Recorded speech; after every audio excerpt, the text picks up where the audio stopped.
fue la biblioteca de Éfeso, cuya construcción finalizó en el año 135 de nuestra era, la más grande de la provincia romana de Asia y una de las más ricas de la antigüedad en cuestión de volúmenes almacenados. A principios del siglo I, Éfeso seguía siendo una de las ciudades más prósperas de la región, fruto en gran medida del legado comercial y cultural heredado de su todavía reciente pasado de esplendor helenístico. Es muy probable que entre los rollos archivados en la biblioteca se encontrara un tratado titulado Sobre la naturaleza, texto supuestamente escrito por uno de los habitantes más ilustres de la otrora ciudad-estado griega, un descendiente directo de sus fundadores, Heráclito de Éfeso. La incapacidad para asegurarlo con total garantía proviene del hecho de que la biblioteca fuera incendiada por los godos en el año 262, pero principalmente se debe a que todo lo que rodea a este filósofo es incierto y difícil de constatar. Pese a lo hermético de su pensamiento y a lo poco que se conoce a ciencia cierta sobre su persona y sobre su obra, Heráclito de Éfeso se ha convertido con el paso del tiempo en una de las figuras más influyentes de la historia del pensamiento occidental. Con Heráclito de Éfeso entramos en otra de las grandes cumbres de la filosofía perennis, de la filosofía permanente, de la que no permite ser superada. Solo hay que atender a cómo el pensamiento postmoderno, postmetafísico, posthistórico, en sentido riguroso, es heraclíteo para hacerse cargo de la medida de esta afirmación, ¿verdad? Heráclito era llamado Heráclito el Oscuro, y el lenguaje en el cual se expresa habla ya mucho de la orientación de su pensamiento, de la orientación de su discurso, de su filosofía. Básicamente lo primero que nos llama la atención a nosotros es el estilo, si queremos denominarlo así, literario. Su estilo, el tipo de la modalidad de lingüisticidad que utiliza. Es lo que habitualmente denominamos como aforismo. Son unidades de sentido autónomas, en el sentido de que son plenas, cada una puede desplegar un mundo de significaciones y tener un sentido absolutamente rico y pleno por sí mismo, pero sin obstar, más bien al contrario, exigiendo y necesitando el abrirse a otras unidades de sentido, a otros aforismos. El señor cuyo oráculo está en Delfos no dice ni oculta nada, sino que se expresan a través de signos. Con este aforismo mostraba Heráclito su admiración por el estilo oracular de las pitonisas délficas.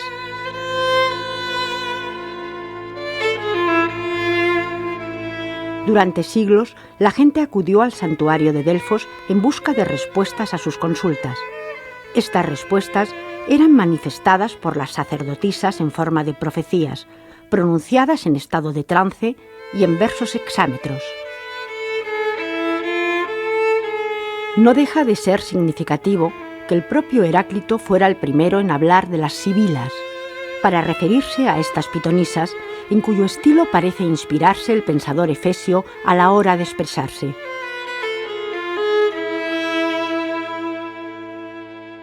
Este lenguaje se acompasa al propio carácter de la naturaleza, al propio ritmo natural.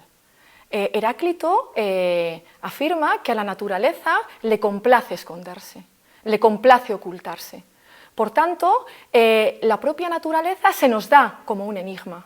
Se da aquel que se abre a sus procesos como un enigma, como una ocasión de profundización en un conocimiento de sí, en el propio enigma que supone el ser humano incardinado en la fisis. De este modo, el lenguaje en Heráclito acompasa al propio ritmo de la naturaleza, al propio carácter simbólico de la naturaleza.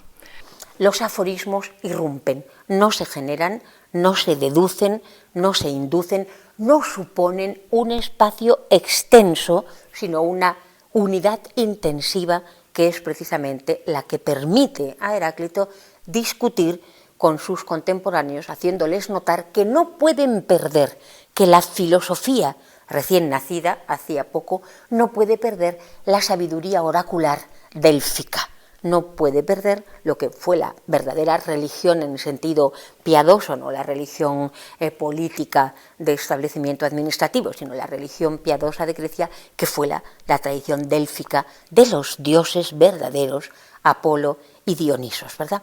Esto llama bastante la atención porque es un tipo de lectura, un tipo de seguimiento bastante discontinuo, pero de una discontinuidad en la que cada uno de los elementos, si queremos decirlo así, del conjunto, cada uno de los elementos de la pluralidad, tiene un tipo de relación con los otros que, como subrayábamos ahora mismo, se necesita. Es una mutua planificación o mutua necesidad.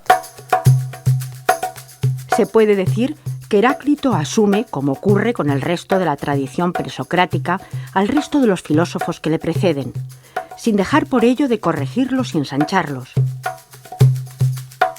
Igualmente, y como también hicieron sus antecesores, Heráclito discutió los mitos de los poetas griegos Homero y Hesíodo, acusándoles de haber antropomorfizado lo divino. Pero además, el efesio cargó especialmente contra Pitágoras y sus seguidores, según Heráclito, por estar convencidos estos de que el arjé, o principio originario de las cosas, es una suerte de armonía visible a los sentidos, algo con lo que Heráclito estaba en frontal desacuerdo. El pensamiento pitagórico fue además criticado por Heráclito por incurrir en un exceso de erudición y cientifismo. Discute, por lo tanto, con Homero y Hesíodo, con los mitólogos de Zeus, discute con la erudición y con la armonía visible de los pitagóricos y del número que rige lo extenso y lo cíclico, y discute, por último, sobre todo, con el terrorismo del sentido común, es decir, con los zombies, él dice los que han olvidado la vigilia, aquellos que se rigen, que se sacian como ganado, que prefieren solo lo cuantitativo, que no tienen en cuenta nunca la intensidad del instante y la diferencia, ¿verdad? Dice Heráclito, prefiero uno entre 1.000.000, si es el mejor, si es el excelente, pero esta excelencia significa siempre lo mismo: vigilia en la noche, concentración intensiva, subordinar el campo de lo cuantitativo y de lo extenso al de lo intensivo, que puede que como diferencia no se repita, puede que acontezca, como los aforismos de Heráclito, aquella vez y nada más, ¿verdad? Aunque su pensamiento supone un avance significativo en cuanto a la complejidad y la abstracción de los filósofos milesios que le preceden, la cuestión del arjé, o principio primordial, nuclear tanto en Tales como en Anaximandro o Anaxímenes, sigue presente en Heráclito. En principio, el arjé para Heráclito es logos. El mismo Martin Heidegger nos habla de logos y lo define diciendo algo así como que es una pluralidad reunida de lo que tiende de manera natural a separarse, de lo que tiende a ser disjunto. De nuevo, lo que se reconoce es una pluralidad originaria, pluralidad ontológica, y una pluralidad que pone la atención, que se centra en el elemento relacional. Esto es el logos para Heráclito, esto es el criterio, esto es la medida, y practicando esto a través de su estilo aforístico, lo que hace es establecer diversas dualidades. Dualidades que obviamente ya no podrán ser entendidas de cualquier manera. Tendrán que ser entendidas desde el logos y desde el modo relacional, si queremos, aun rozando la tautología estúpida, el modo modal relacional, que practica, que establece y que permite. Tras las críticas, la comprensión del arjé como logos que une las diferencias como la gavilla de trigo es lo que enlaza a las diferencias y las mantiene en común sin subordinar y sin subsumir las diferencias en ningún todo.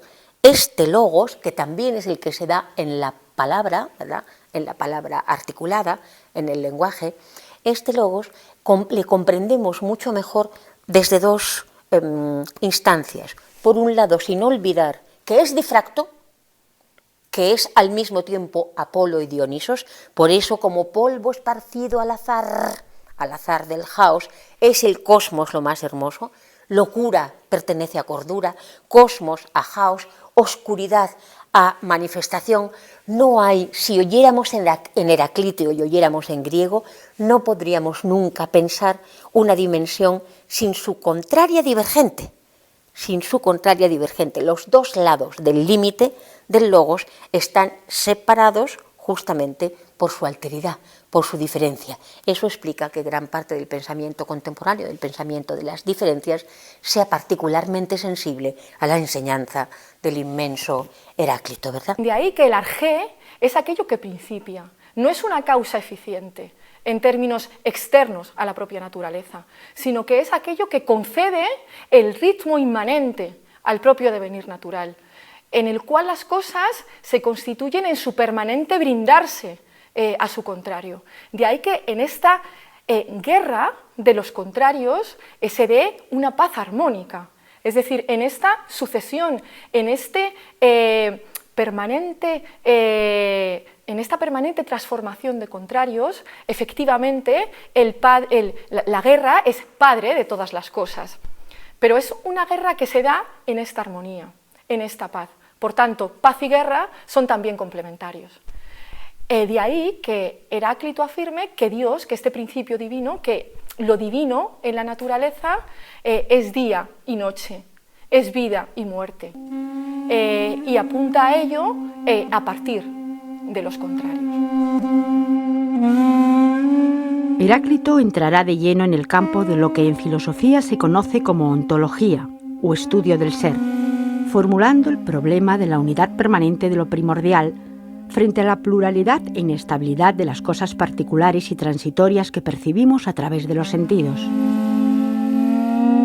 Heráclito llegará a proclamar en uno de sus aforismos que del uno salen todas las cosas y de todas las cosas el uno, reafirmando con ello una cierta unidad de la naturaleza. Sin embargo, la doctrina del Efesio no renunciará en ningún momento a un fuerte componente dinamicista vinculado tanto a Anaxímenes como a Anaximandro, un profundo sentido del movimiento en virtud del que las cosas en continua transformación son y no son a la vez.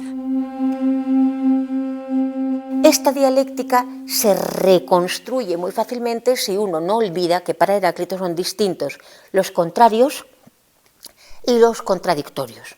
Los contrarios, ta enantía, son relativos entre sí y el pasaje de conversión de uno a otro es el movimiento. Sentado de pie, alto, bajo, gordo, delgado, frío, caliente, se convierte en uno en otro y el pasaje es el movimiento y el movimiento es medible.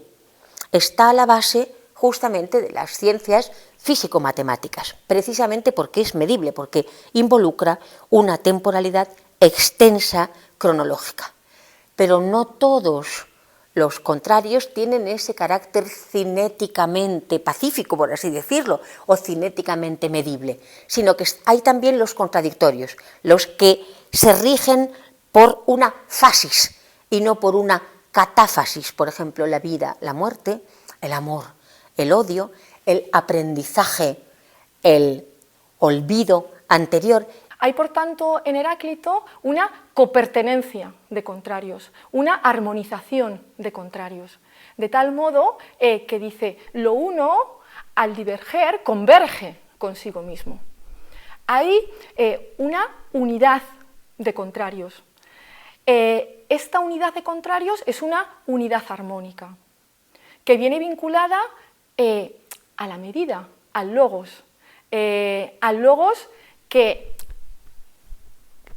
proporciona esta dinámica permanente que constituye a la propia fisis en su desarrollo, en su despliegue.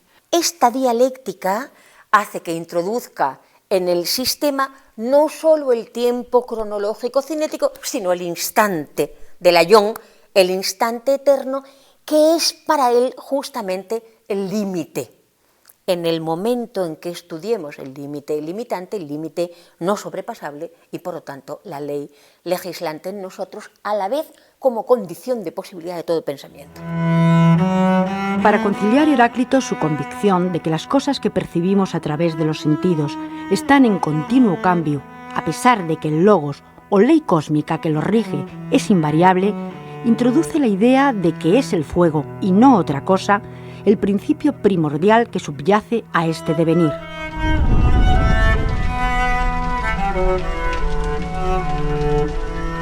Volviendo a algunas determinaciones que Heráclito hace sobre el arjé, decíamos, arjé es logos y arjé también es fuego. Se marca como fuego. La cuestión del fuego es tremendamente interesante también, aparte de toda la carga que puede tener diversas determinaciones simbólicas, todas de bastante peso. No hace falta ser muy avispado, ni tampoco hace falta tener mucha imaginación para imaginarse diferentes declinaciones imaginativas del fuego, ¿no? El fuego es sol, el fuego es hoguera, el fuego es brasero, el fuego es mechero, el fuego es una agitación de las manos, todas son fuego.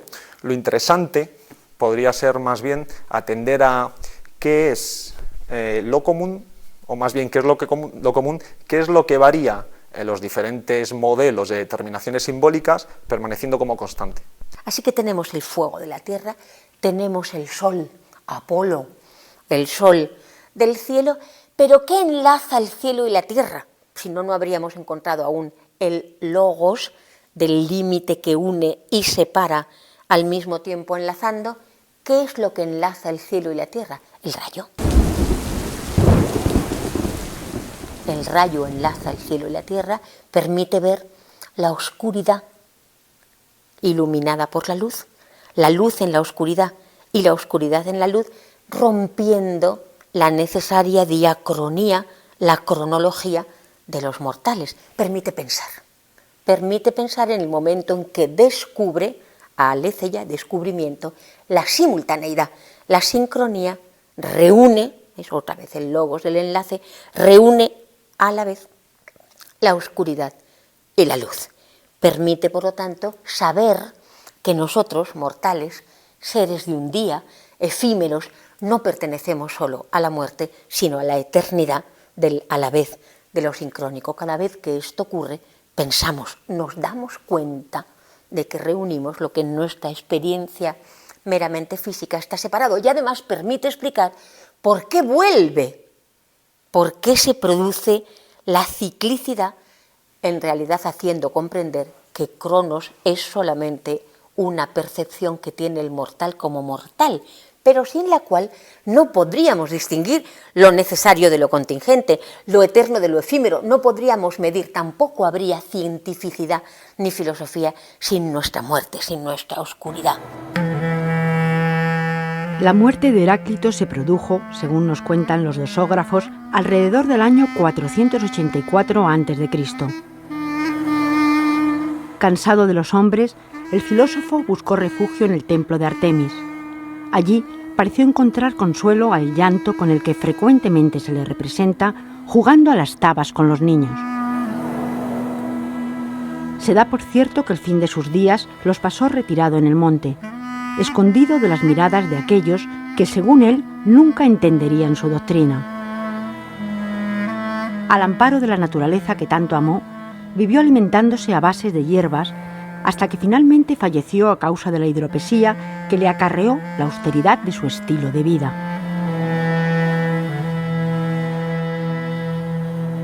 Heráclito, como sabemos, tenía fama de ser huraño. En este sentido, él se apartaba de la multitud y buscaba el silencio que le acercase a esa naturaleza originaria. De este modo, esta oscuridad del discurso de Heráclito y esta búsqueda de la soledad en Heráclito viene acompasada también de reflexiones muy profundas acerca de aquello que los hombres están destinados a ver, aquello que los hombres deberían ver, es decir, aquello que es lo más evidente y lo más común, y aquello que incardinaría a el hombre en comunidad en la propia naturaleza. Es cierto que no hay logos sin dioses. Es cierto que no hay logos sin hombres. Ya hemos visto que logo solo con hombre o solo desde los hombres no es suficiente. Es decir, que hay cierto tipo de configuración de hombres, lo que llamamos multitud, justamente que no se rigen por logos. Se necesita entonces algo más, un tipo de divinidad, de nuevo, volviendo a Tales directamente, un cierto tipo de divinidad que Heráclito señala directamente, apunta directamente, hablando de la gratuidad del niño, de la facilidad con que un niño tira los dados y la facilidad con la que un niño tiene el mando. Hegel, Nietzsche, Heidegger, Deleuze en nuestros días dice que es un Heraclitio, Gadamer ha dedicado textos maravillosos, de tal manera que lo que llamamos la ontología hermenéutica y el postestructuralismo se sabe y se reconoce a sí mismo como un pensamiento heraclíteo. Pero desde luego el cristianismo también fue heraclíteo, es decir, que en el principio está el logos, el Evangelio de San Juan, la comprensión tan importante que tiene el logos para Pablo de Tarso, de tal manera que uno se termina preguntando siempre ante esta inmensa cumbre, ¿qué es lo que hay allí para que las distintas epocalidades de Occidente se puedan reconocer heraclíteas estando en discusión entre ellas mismas, ¿verdad?